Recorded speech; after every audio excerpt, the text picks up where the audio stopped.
we also have special values such as n capital N, lowercase a, capital N. This stands for not a number. This is not a missing value. This is just simply not a number. We have uppercase I, lowercase n, f. So this is positive infinite.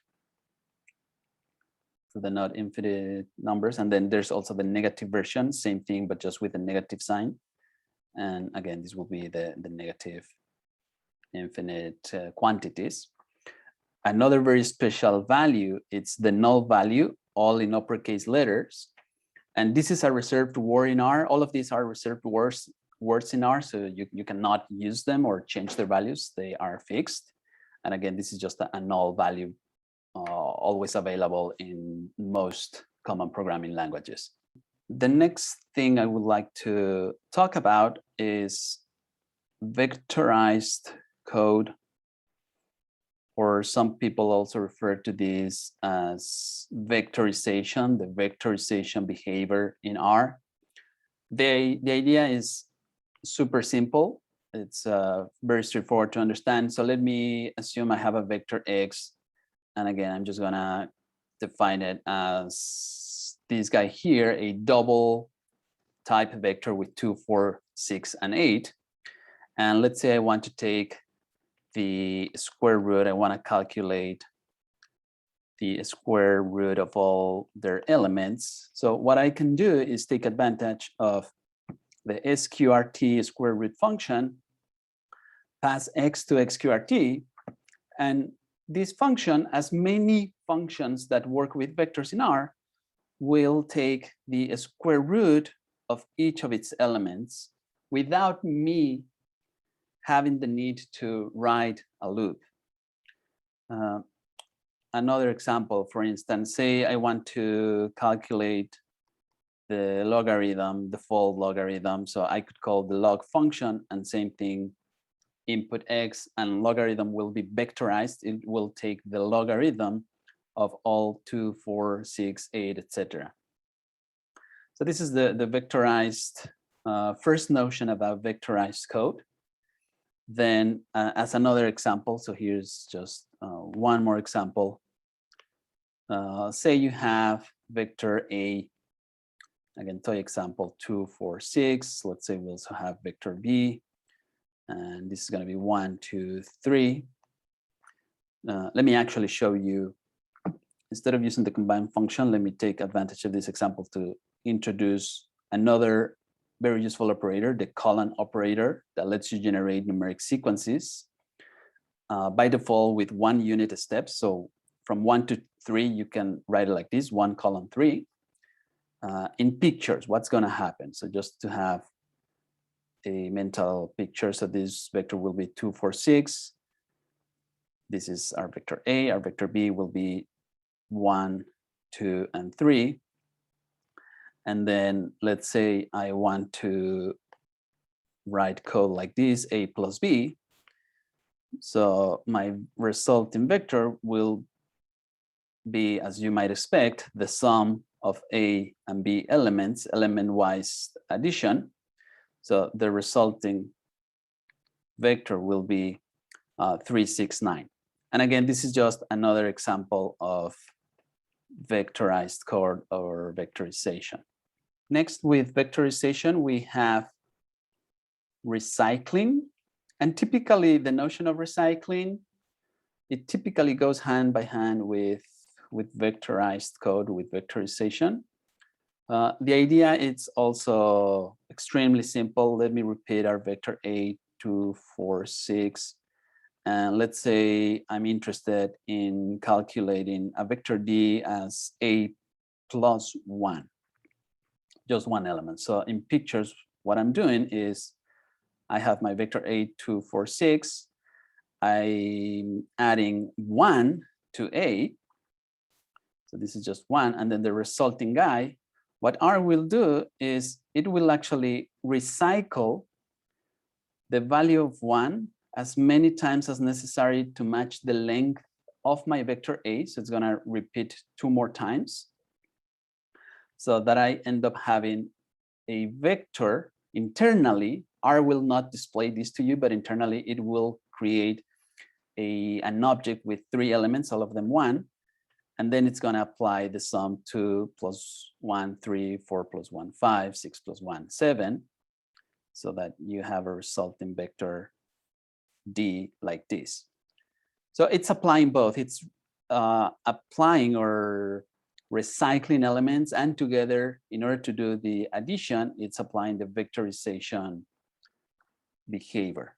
Next, I want to show you functions to create vectors.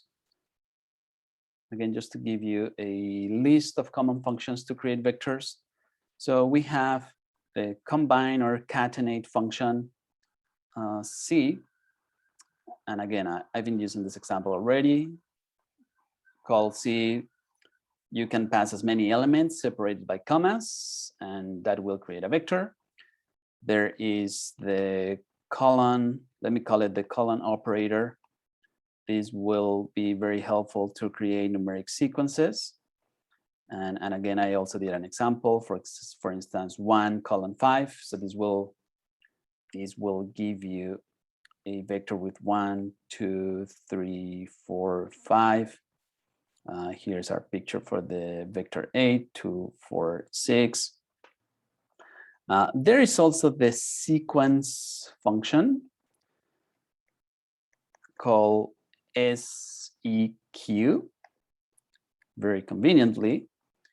And this will allow you to create a sequence. You just have to pass an initial value, let's say from 2, an ending value to, let's say, 10, and then the size of the step sequence. So I could create a vector in increments of 2.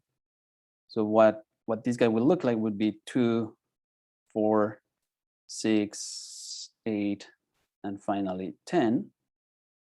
So this is what vector D would look like. You can change, I mean, you can change everything, the initial value, the ending value, and the size of the increment, the size of the steps. Another very interesting function is the repetition. This is REP. And this is very interesting function. I'm gonna write here 3 examples of how you can use repetition. So what you need to pass is always a vector. Let me type in a numeric sequence 1 to 3. One of the arguments of rep is times. So I can repeat this vector 2 times. Or same idea, same vector 1 to 3, and instead of using times, I can use another argument called each. I'm gonna give it the same value 2, and this will repeat each element twice consecutively.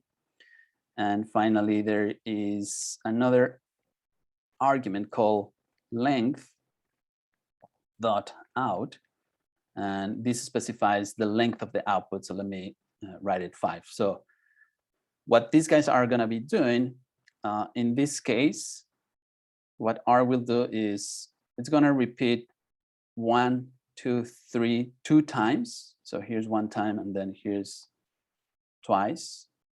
So again, this is 1 time, this is another time. The second example, I'm telling R to repeat each element twice. So you're going to have 2 1s, 2 2s, and 2 3s, right? Because each element is being repeated twice each time. And then finally, this guy over here, the length of the output vector, it's just going to be 5 elements, because this is indicated with the length dot out argument. And then so R will recycle things. It's going to do a full sequence 1 to 3, and then 1 to 2, and that's it, right? So it's going to stop at position number 5. And then we have a couple of extra functions. Again, this is all for creating vectors. There is the vector function.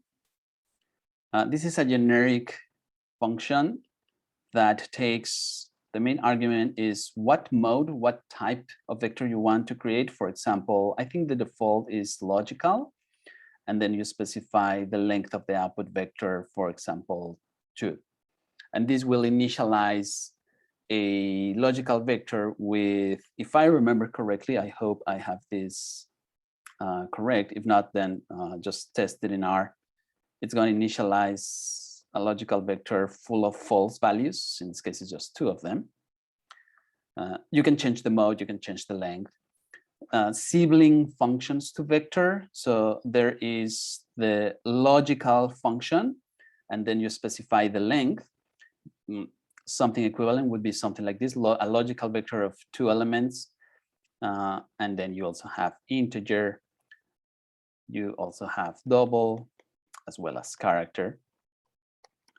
All of these functions allow you to initialize sort of dummy, somewhat empty vectors. Not really empty, they will contain things, but it's good functions for initialization purposes, just to declare, again, quote unquote, empty vectors. They're not really empty, but you can change them. But if you want to start, if you want to initialize vectors with this type of flavors, you can do that with all these guys.